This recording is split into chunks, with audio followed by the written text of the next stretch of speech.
हाँ बोल। तूने खबर सुनी अशोक? कौन सी खबर? गोविंद का मर्डर हो गया है। मोबाइल पर फॉरवर्ड्स आ रहे हैं। क्या बोल रहा है? किसने मारा? किसने मारा ये तो पता नहीं, लेकिन लोकल चैनल्स पर टॉप न्यूज बनी हुई है ये।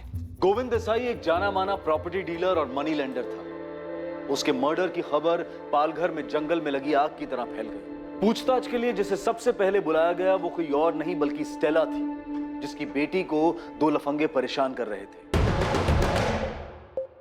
स्टेला गौरी कैसे बनी ये मर्डर चक्रव्यूह का हिस्सा था। एक ऐसा चक्रव्यूह जिसे तोड़ पाना इन्वेस्टिगेटिंग टीम के लिए आसान नहीं होने वाला था। जी मेरी बात हुई थी उनसे। मैंने ही फ़ोन किया था ये बताने के लिए कि इंस्टॉलमेंट रेडी है, अपने पैसे लेने आ सकते हैं। मैंने 10,000 अरेंज कर लिए हैं गोविंद जी, आप लेने आ सकते हैं या फिर जगह बता दीजिए, मैं वहीं पे भिजवा दूंगी आपको। मैं खुद आ जाऊंगा गौरी जी। वैसे भी विरार साइड पे मुझे 6:30 बजे शाम को काम है ही, फिर उसके बाद आपके यहाँ आ जाऊंगा और पैसे भी कलेक्ट कर लूंगा। काफ़ी इंतज़ार किया लेकिन वो आए ही नहीं। मुझे लगा कोई काम पड़ गया होगा, बिजी हो गए होंगे, आज आ जाएंगे। लेकिन गोविंद ने क्या कहा था आपसे? 6:30 बजे विरार में कुछ काम है। जी यही कहा था मुझसे। गोविंद ने अपनी पत्नी से झूठ क्यों बोला? विरार?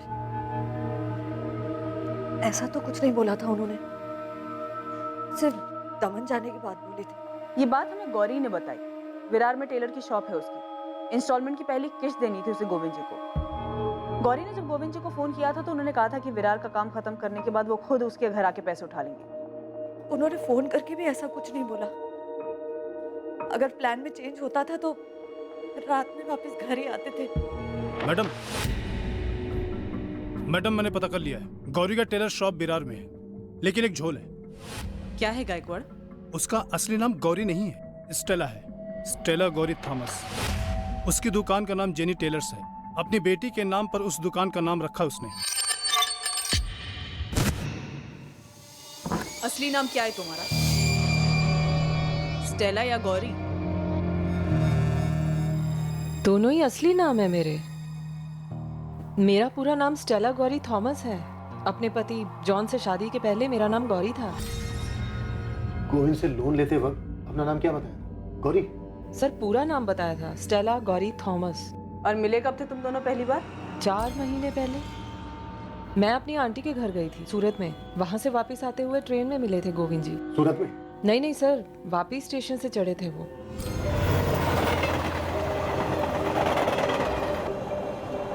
मुझे गोविंद जी एक अच्छे आदमी लगे। हमने बातचीत शुरू की तो उन्होंने मुझे बताया कि वो प्रॉपर्टी और मनी लैंडिंग के बिजनेस में है। तो मैंने उनसे पूछा कि अगर कभी मुझे पैसे की ज़रूरत पड़ी तो मेरी मदद करेंगे क्या? वो मुझे लोन देंगे। गोविंद जी ने कहा कि मुझे लोन देंगे, बिल्कुल लोन देंगे, लेकिन मुझसे वजह भी पूछी कि मुझे पैसे क्यों चाहिए। तो क्या वजह बताई तुमने? मुझे मेरी बेटी जेनी को इंजीनियरिंग एंट्रेंस एग्जाम्स की कोचिंग क्लासेस में भेजना था। मैंने गोविंद जी को भी यही वजह बताई थी। तो ये क्लासेस तो काफी महंगी होती हैं। कितना पैसा दिया तुमको गोविंद देसाई? 75,000। तो तुमने अपना नाम गोविंद को स्टेला गौरी थॉमस बताया था? जी।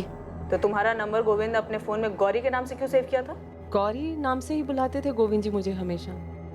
मैंने सर उनको कितनी बार कहा भी कि मेरा नाम स्टेला गौरी थॉमस है, लेकिन फिर भी वो गौरी बुलाते थे। इसमें कुछ अजीब तो है नहीं, क्योंकि काफी लोगों को ये नाम बड़ा इजी लगता है, शायद इसीलिए उन्होंने गौरी नाम से सेव किया मेरा नंबर। गोविंद ने आपको 75,000 रुपए का लोन दिया। ये पैसे कैश दिए थे या फिर चेक? कैश लिया था सर, और अभी पहली किस्त थी उसकी। और तुम्हारी पहली किस्त से पहले ही गोविंद जी के साथ ये सब हो गया। अच्छा स्टेला, ये टोटल अमाउंट पे कुछ इंटरेस्ट भी था या सब माफ था? पूरे 8% का इंटरेस्ट था मैडम, 8%। कुछ तो झोल है ना। इस स्टेला गौरी थॉमस का इतिहास भूगोल सब निकालो और इसकी बेटी जेनी का। Okay sir.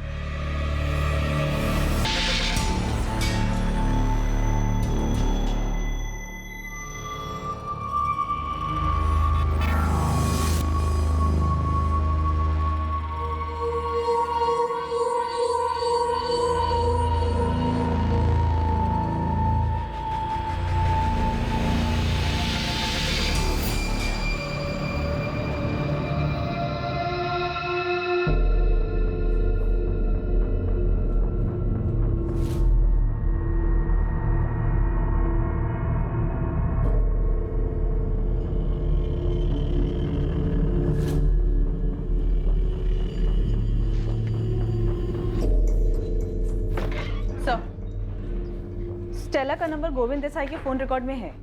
स्टेला गोविंद को 4 महीने पहले मिली थी, तब भी उसका ये नंबर रिकॉर्ड्स में। Yes sir. कुछ तो गड़बड़ है नैना। लोन लेने वाली औरत अपना नाम स्टेला गौरी थॉमस बताती है और लोन देने वाले को उसके नाम में सिर्फ गौरी पसंद आता है, और वो उसका नंबर अपने फोन में इसी नाम से सेव करता है। क्यों? तो आपका मतलब पैसों के लेन देन के अलावा भी कोई मैटर हो सकता है? हालांकि अभी ठीक से कुछ कहा नहीं जा सकता, पर कुछ भी हो सकता है। फिर तो सर हमें इस गोविंद देसाई का बैकग्राउंड अच्छे से चेक करना होगा।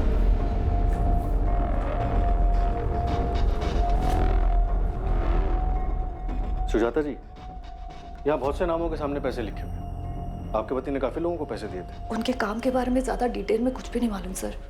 तो फिर कौन बता सकता है? अभी तो कोई नहीं। पिछले 6 महीने से गोविंद अपना काम खुद ही संभाल रहे थे। और 6 महीने पहले? जी, लक्ष्मण। मैंने उससे बात कर ली है।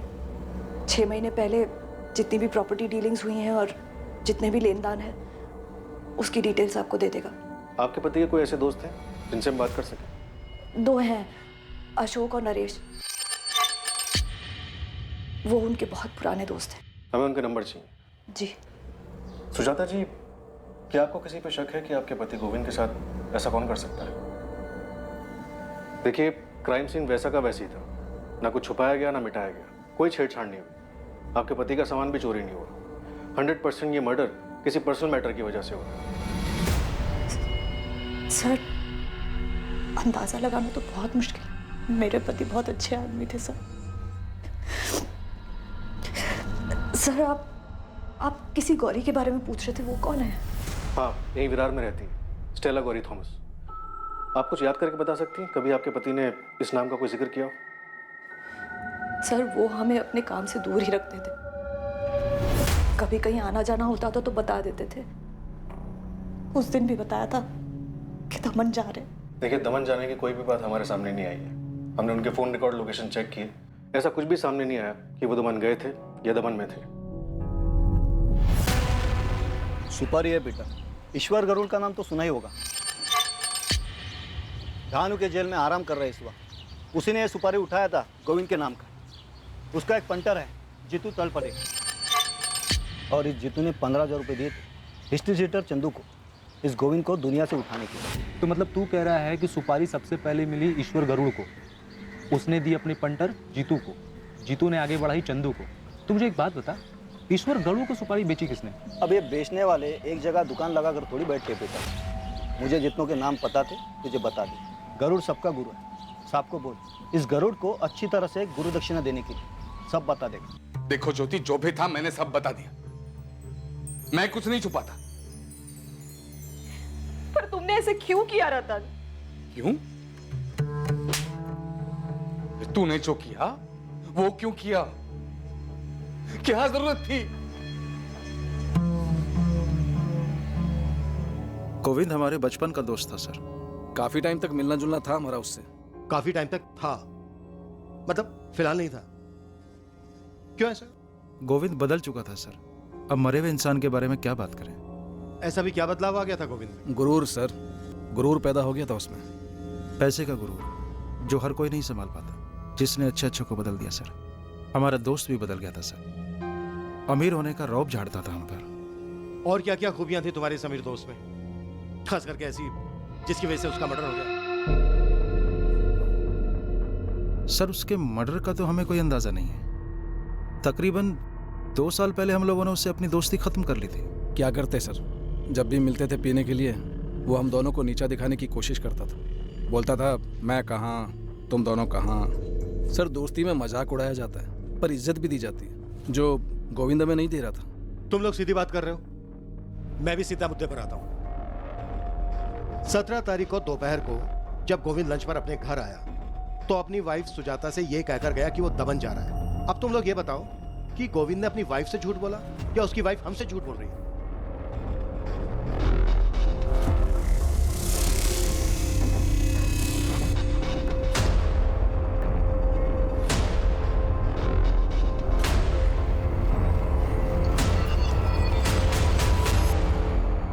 अब सर, ये हम कैसे बता सकते हैं कि सुजाता वेनी सच बोल रही है या झूठ? और वैसे भी सर, हम तो उससे दूर हो गए थे। सर, अगर आप गोविंद के मर्डर के बारे में सच पूछना चाहते हैं तो उसके राइट हैंड लक्ष्मण से पूछिए। वो सही आदमी है, अगर सच बोलेगा तो। सर मैं 6 महीने पहले तक का हिसाब किताब जानता। ये सारे लेनदार हैं, रजिस्टर में ही मेंटेन करता था। सर गोविंद जी के 2 प्लॉट दमन में है, एक वापी में और यहाँ तारापुर में 2 प्लॉट हैं। और ये सब 6 महीने पुरानी बात है सर। 6 महीने पहले ऐसा क्या हुआ था? तूने जॉब क्यों छोड़ दी थी? हमने सुना है तू गोविंद जी का राइट हैंड बन गया था। गोविंद जी ने अपना राइट हैंड खुद काट के फेंक दिया था, मैं निकला नहीं। लक्ष्मण, ये तेरे रजिस्टर में रमाकांत के 20,000 कहाँ से पैदा हो गए बे? ये क्या बोल रहे हो भाऊ? 15 तारीख को आपको कैश दिया था, आपने तो एंट्री की थी। अच्छा, मेरी डायरी में तो एंट्री है नहीं इसकी। लिखा है क्या कुछ इधर? केड़ा समझा मेरे को? हाँ, ये धंधे में तेरा बाप हूं मैं साले, समझा ना? भाऊ ऐसे बात मत करो, गलती आपसे हुई है, एंट्री आपने नहीं की। मुझसे गलती हुई? मुझसे गलती हुई? ठीक। ये मुकेश पवार ने 30,000 रुपए दिए। देख ना इधर देख, तूने लिखा है ना? कहाँ है पैसे? कहाँ है पैसे? कहाँ है? देखो भाऊ ऐसा कुछ उल्टा सीधा मत बोलो। जब भी कैश आता है उसको काउंट करता हूँ, आपको देता हूँ, उसके बाद रजिस्टर में एंट्री करता हूँ। आप अचानक से बोलोगे तो कैसे याद दिलाऊं भाऊ? भाऊ पिछले 3 साल से इस ऑफिस में काम कर रहा हूँ, आप अचानक से ऐसा नहीं बोल सकते। 3 साल से तू काम नहीं कर रहा है। 3 साल से ना तू सिर्फ मुझे छूना लगा रहा है। अब तक तू लखपति बन गया होगा। कितने पैसे बनाए रे? कितने पैसे बनाए? बोलना बोलना। सर ऐसे कैसे थप्पड़ मार सकते? थप्पड़ सर सीधा दिल पे लगा। उसने बोला निकल जा, मैं निकल गया सर। तो सच में घपला करता था? सर मेरा नाम लक्ष्मण है, गोविंद नहीं। ईमानदारी से काम करता हूँ, कोई घपला नहीं किया सर मैंने। तो तेरे कहने का मतलब है गोविंद घपला करता? अब मरने वाले के बारे में बुरा क्या बोलूं, वही नहीं की इज्जत करता हूँ। वो खुद से नहीं मरा है लक्ष्मण, उसे मारा गया। बोलना तो तुझे पड़ेगा। क्या बोलूंगा सर? इस लिस्ट में जितने लेनदार है ना, किसी से भी पूछ लो, कोई कुछ नहीं बोलेगा। और बहुतों को तो सर पता भी नहीं होगा। तुझे तो पता है, तू बोल। सर मजबूर लेनदारों की बीवियों के साथ सोता था, दिन रात सब एक थी उसके। बहुत औरतों को अंदर आते देखा, किसकी बीवी है मुझे नहीं पता, पर मैं इसके अंदर के शैतान को पहचान गया था। ऐसे कितने लेनदारों की इंस्टॉलमेंट माफ कर देता था। मैं कुछ पूछता था तो बोलता था, ए तेरे बाप का पैसा है क्या? झापड़ मारा सर, पर मैंने कोई घपला नहीं किया सर। साला 1 नंबर का। सुजाता वहीने को तो उसकी करतूतों के बारे में पता भी नहीं होगा। दमन बोल के गया था, यही है जो गौरी है उसके साथ। इधर भी कुछ उल्टा सीधा किया होगा सर। तो गौरी को जानता है? Stella Gauri Thomas? नहीं सर, बड़ा अजीब सा नाम है, पहले कभी नहीं सुना था, लेकिन वहीनी ने बताया उसके बारे में। मेरे टाइम पे कभी गौरी ने कोई लोन नहीं किया। तूने किसी मुकेश पवार का जिक्र किया था, इसमें लिखा है कि मुकेश ने 15 लाख रुपए लिए थे। इतना पैसा लिया था उसने? हाँ सर, 1 साल पहले लिए थे, बल्कि मुकेश जी तो 30,000 रुपये मुझे पकड़ा के भी गए थे। तो बस 30,000 है मुकेश भाव, तो थोड़ा इंटरेस्ट कम करवा दे तो। अरे मैं कौन सा मालिक हूँ मुकेश भाव, इसके लिए गोविंद भाई से बात करो ना। तो गोविंद और उसके कपड़ों के बारे में काफी कुछ जानता। चल एक तुक्का लगा, किसने मारा होगा गोविंद और हम तुझे जाने देंगे। सर मैं कैसे बता सकता हूँ, लेकिन 100% इन्हीं लेनदारों में से किसी एक का गुस्सा उतरा सर। सर गोविंद बहुत नीचे से उठा था। उनके दोस्त अशोक जी और नरेश जी से आपकी बात हुई है ना सर, जैसे वो बड़ा बना ना, गरीबी भूल गया, चमड़ी था 1 नंबर का। 1 करोड़ सब जानता हूं मैं, जो नहीं जानता हूं वो पूछ रहा हूं। अगर जरा भी नाटक किया ना तो चमड़ी उधेड़ के रख दूंगा। नाटक तो सुपारी में हुआ था, एक ही आदमी का डबल सुपारी कैसे निकला मेरे को नहीं मालूम साहब। एक पहले मत बचा, नहीं तो ऐसा तोड़ूंगा कि जिंदगी में कभी सुलझ नहीं पाएगा, समझा? अरे मैं सच बोल रहा हूँ साहब, गोविंद का सुपारी मेरे को 13 जुलाई को मिला था, लेकिन मेरा किस्मत खराब कि 14 को मेरे को आरके ज्वेलर्स की केस में अंदर जाना पड़ा। तो फिर मारा कैसे उसको? अरे मैंने थोड़ी मारा साहब, 17 तारीख तक तो मैं कोर्ट के चक्कर में फंसा हुआ था। 17 को जैसे फ्री हुआ, मैं जेल में बुलाया अपने पंटर जीतू को। नमस्ते ईश्वर बाबू। 5 दिन लेट हो गए ना, और ज्यादा लेट नहीं होना चाहिए। गोविंद देसाई, कल के कल टपका डाल इसको। अपने तरफ से तो 18 को ही इसका गेम बचने वाला था, लेकिन 18 को मेरे पंटर ने बताया कि 17 को शाम को उसको ऑलरेडी किसी ने आउट कर दिया था। अपनी तकदीर तो इंग्लैंड टीम जैसी निकली। बॉल को बैट लगा, ओवरथ्रो का 4 रन मिल गया, टपकाने का पैसा तो एडवांस में मिला ही था साहब। तो फिर किसने मारा गोविंद को?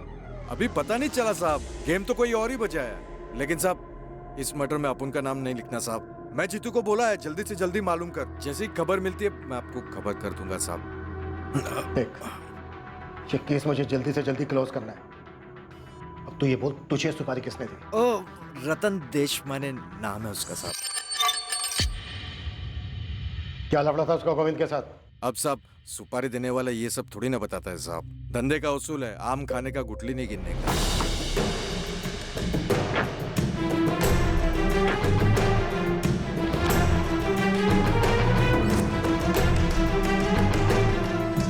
Good afternoon sir. आपने बुलाया सर? सोनाली, तुम्हारी प्रॉब्लम क्या है? तुम्हारी वजह से रोज कोई ना कोई बवाल खड़ा होता है। मुझे कोई प्रॉब्लम नहीं है सर। तो फिर तुम्हारी ये अजीब बिहेवियर की वजह क्या है?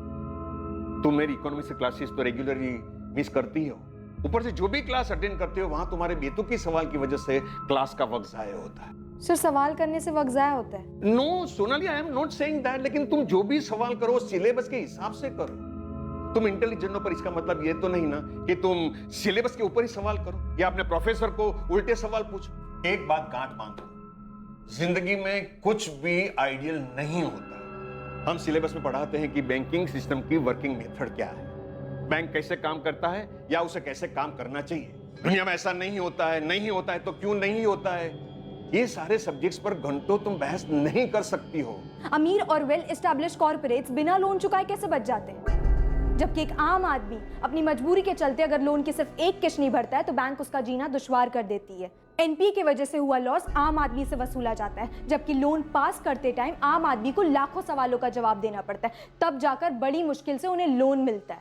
आखिर ये लोन का सिस्टम आम आदमी के लिए मदद के लिए बनाया गया है। सोनाली, तुम बिना पढ़े बिना क्लास में ध्यान दिए सारा सवाल कर रही हो। यू नो तुम्हारी प्रॉब्लम क्या है? तुम्हारी ध्यान सिलेबस पर नहीं, सवाल जवाब पर ज्यादा है। चैप्टर नंबर 8 एनपीए के बारे में, चैप्टर नंबर 6 ये बताता है कि बैंक किसको लोन देने लायक किस कंडीशन में समझता है। उन किताबों में ऐसा कोई चैप्टर नहीं है सर जिससे ये पता चल सके कि कैसे जहां एक अमीर बिजनेसमैन बैंक का सारा पैसा लेकर विदेश भाग जाता है और वहीं दूसरी तरफ एक आम गरीब आदमी अगर बैंक के सिर्फ एक लोन नहीं चुका पाता तो खुद को फांसी पर लटका लेता है। सर ये पढ़ा आपने? हाँ पढ़ा है। तो अच्छा, अब तुम्हारा नया सवाल ये मर्डर केस को लेकर होगा। सर ये बंदा गैर सरकारी तरीके से लोगों को पैसे उधार देता था, एक प्राइवेट मनी लेंडर था। सवाल ये है कि लोग आखिर क्यों मजबूर हैं ऐसे ब्याजखोरों से पैसे लेने के लिए? सोनाली, तुम इंटेलिजेंट हो, तुम जो चाहो वो हासिल कर सकती हो, इसलिए मैं तुम्हें कह रहा हूं बेवजह सवाल उठाकर तुम्हारी एनर्जी, तुम्हारा वक्त जाए मत करो। हर एक की जिंदगी में उतार चढ़ाव आते हैं और यही जिंदगी का नियम है। इसका मतलब ये तो नहीं ना कि हम उसमें उलझ कर रह जाए।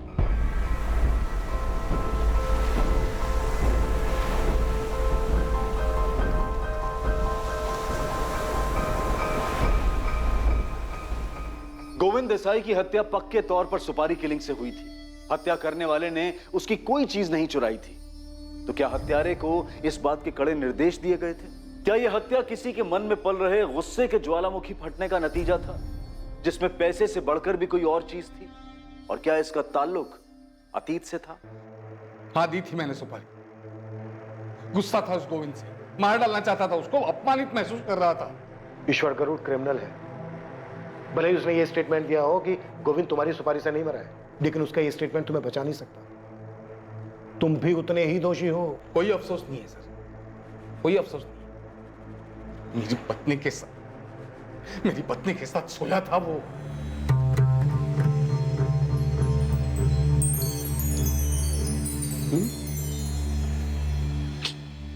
बैठना रे, बैठना। मैं क्या बोलता हूँ, तेरे हस्बैंड के लोन के 5% माफ।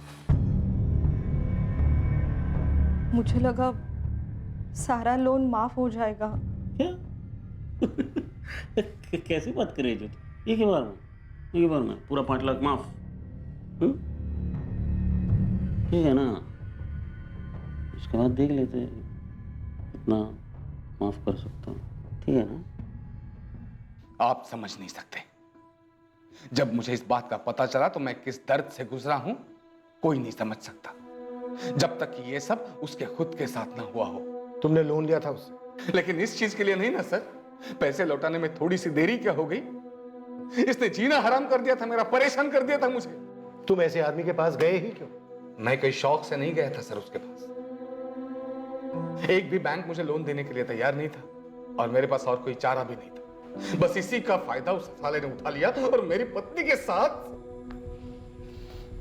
तुम्हारी पत्नी अगर इस चीज के लिए तैयार नहीं होती तो ऐसा होता ही नहीं। ऐसा तब नहीं होता जब ये जानवर दूसरों की पत्नियों पर बुरी नजर नहीं रखता।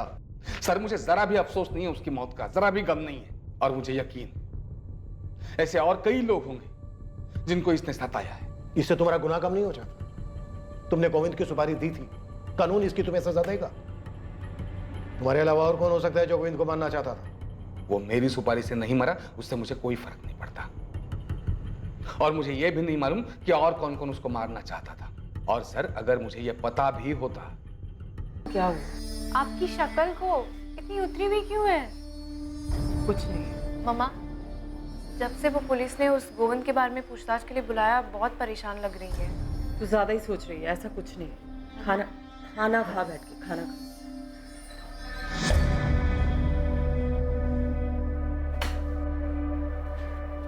मम्मा, आपने वो संजय और प्रकाश को क्या बोला था? यही कि मेरी बेटी को परेशान न करे। बस आपने इतना बोला और वो लोग मान गए? हाँ, बस यही बोला, लेकिन जैसे बोलना चाहिए था वैसे बोला। अब बातें मत कर, खाना खा। खाना खा।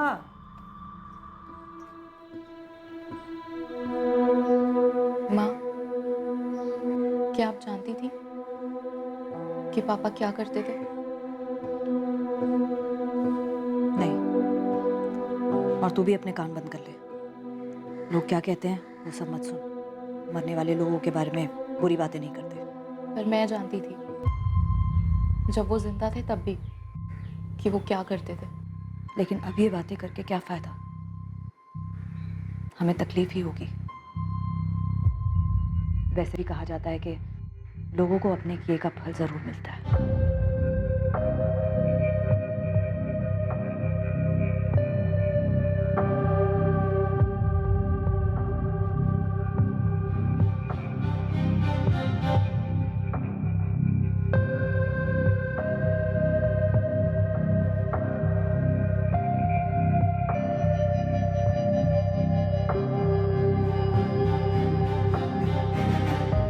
साहब, ये गोविंद का मर्डर रतन देशमाने के सुपारी की वजह से नहीं हुआ।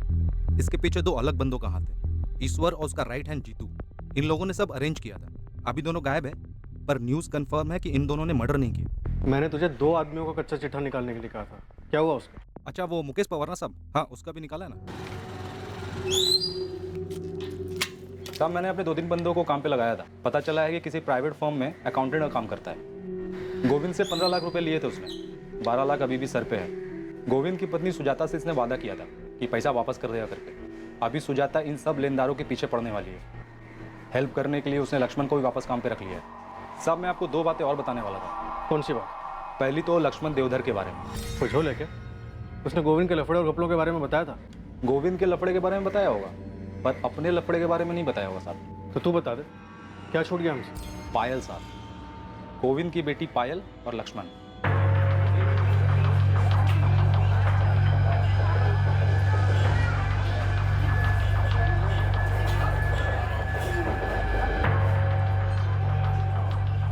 तेरा मतलब है पायल और लक्ष्मण के बीच में चक्कर है?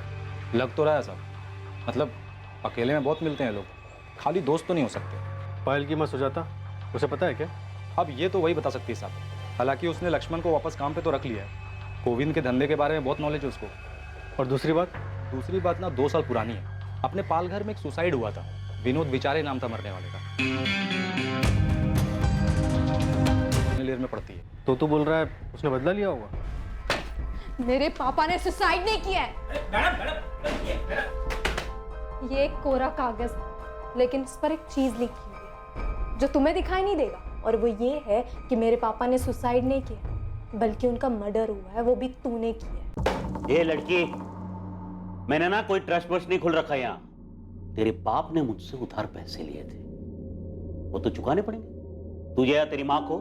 गोविंद देसाई, तुझे इस बात की कीमत चुकानी होगी, और मैं तुझे यकीन दिलाती हूँ कि तेरा पूरा कर्जा उतार दिया जाएगा, वो भी एक झटके में।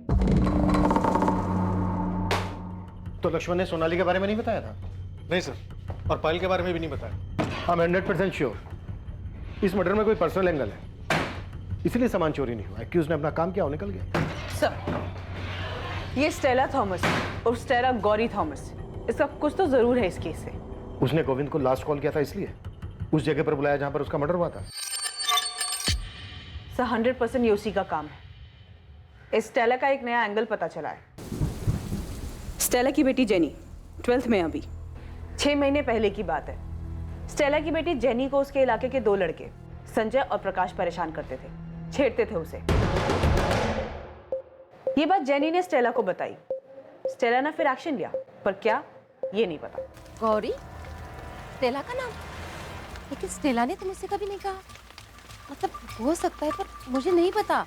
अच्छा रश्मि जी, ये स्टेला का पति जॉन मरा कैसे? मैडम, उसका एक्सीडेंट हो गया था। मतलब जिस फैक्ट्री में वो काम करता था ना, वहीं एक्सीडेंट हो गया। रश्मि जी, मैं गोल गोल बात नहीं करूं, पर हमें शक है कि गोविंद देसाई की मर्डर में स्टेला थॉमस और स्टेला स्टेला गौरी थॉमस का हाथ। ये क्या कह रही हो मैडम आप? नहीं मतलब इसके बारे में सही में मुझे कुछ नहीं पता। मैडम, जेनी बहुत परेशान थी 2 लड़कों की वजह से, प्रकाश और संजय। ये हमारे इलाके में रहते थे। वो थे मतलब? अभी कहाँ है वो दोनों? वो तो नहीं मुझे पता, पर हमेशा जेनी को छेड़ते थे वो, और कुछ गलत करने का मौका ढूंढ रहे थे बस। स्टेला भी बहुत परेशान थी। वो तो पुलिस के पास जाना चाहती थी, लेकिन मैंने ही मना किया था उसे। क्यों? मैडम, प्रकाश और संजय दोनों गुंडे थे। आप लोग उन्हें पकड़ लेते, 4 दिन अंदर रखते, लेकिन 4 दिन के बाद तो उनको छूट के बाहर ही आना है। और फिर वो न जाने जेनी के साथ क्या करते। तो ये मामला निपटा कैसे? मतलब उन दोनों ने जेनी का पीछा कैसे छोड़ा? ये सब तो मैं नहीं जानती मैडम, बस मैं इतना जानती हूँ कि स्टेला ने कैसे भी करके उनके मचमच को निपटा दिया था। सलाम मैडम। मैडम, मिस्टर इंडिया बन गए ये प्रकाश और संजय। कहाँ गायब हो गए किसी को कुछ पता नहीं। कुछ पता नहीं मतलब? 6 महीने से गायब। गणेश, तो स्टेला की जड़ें खोद के निकाल, देखे तो क्या चीज है ये। कैसे गायब करवाया इसने इन दोनों लड़कों को? ठीक है, 6 महीने से संजय और प्रकाश दोनों लापता हैं। जेनी को 2 लड़के छेड़ते थे, प्रकाश और संजय। जेनी की मां स्टेला ने एक्शन लिया और ये दोनों लड़के गायब हो गए। इन दोनों लड़कों के गायब होने के 6 महीने बाद गोविंद का मर्डर हो जाता है। क्या लगता है ये इंसिडेंट आपस में कनेक्टेड है? सर, स्टेला का गोविंद से कनेक्शन और स्टेला का इन दोनों लड़कों से भी कनेक्शन है, लेकिन एक नाम और है, सोनाली। इसने गोविंद को धमकी दी थी। सही, सोनाली बेचारे का कनेक्शन का पता करना चाहिए। शायद स्टेला को जानती हो। तुम दोनों लक्ष्मण और पायल को भी भूल रहे हो। ये दोनों भी कनेक्टेड हैं गोविंद से। स्टेला गोविंद से कनेक्टेड, सोनाली गोविंद से कनेक्टेड, लक्ष्मण और पायल गोविंद से कनेक्टेड।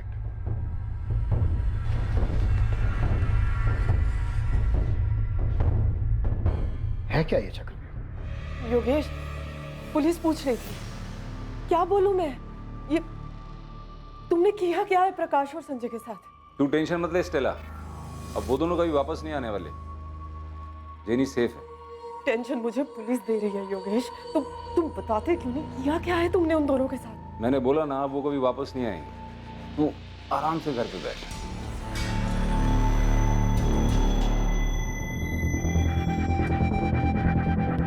सोनाली, क्या किया है?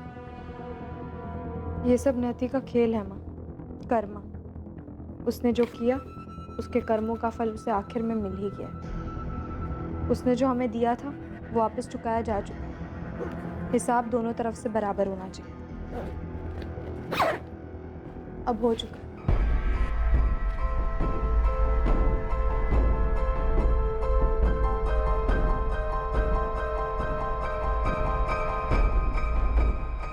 अंधेरा अब हमारी जिंदगी से चला गया है पायल।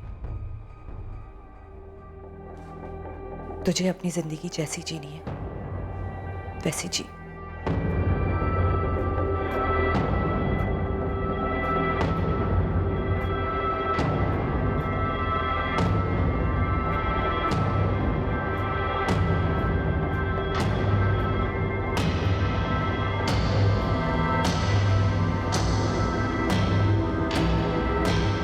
अगर गोविंद की हत्या करने के लिए चक्रव्यूह रचा गया है तो इस कनेक्शन और मकसद को समझने के लिए हमें इनके इर्द गिर्द भी चक्रव्यूह रचना होगा। गोविंद अपनी पर्सनल लाइफ में चाहे कैसा भी था, लेकिन हमारे लिए ये सिर्फ एक मर्डर केस है। हमें गोविंद के कातिल तक पहुंचना ही है, चाहे वो फिर एक है या फिर एक से ज्यादा। इस केस में कई लोगों ने गोविंद देसाई को मारने के लिए मुखौटा लगा रखा था। वो वैसा नहीं दिखा रहे थे जैसे वो असलियत में थे। उनमें से ज्यादातर लोग गोविंद की मौत चाहते थे और हुआ भी ऐसा ही। लेकिन जिन लोगों ने ये चक्रव्यूह रचा था, उनके बीच का कनेक्शन पता कर पाना आसान नहीं था। इस जुर्म का जाल इतनी बारीकी से बुना गया था कि इसका कोई सिरा खुला नहीं था जिसे पकड़कर पुलिस इस जाल को सुलझा पाती। लेकिन ये ऐसा मर्डर नहीं था जिसे फाइलों में दबने के लिए छोड़ दिया जाता। पुलिस अपराधियों तक पहुंची। अपराध करने वाले और उसकी साजिश रचने वाले के बारे में जानना चौंकाने वाला था। कल इस केस के दूसरे और आखिरी भाग में हम पता करेंगे कि आखिर किसने रचा था ये चक्रव्यूह। अब मैं अनूप सोनी आपसे विदा लेता हूं, फिर मुलाकात होगी। और याद रखें, क्राइम और आपके बीच में सिर्फ इतना फर्क है कि आप कितने सतर्क हैं। सतर्क रहें, सुरक्षित रहें।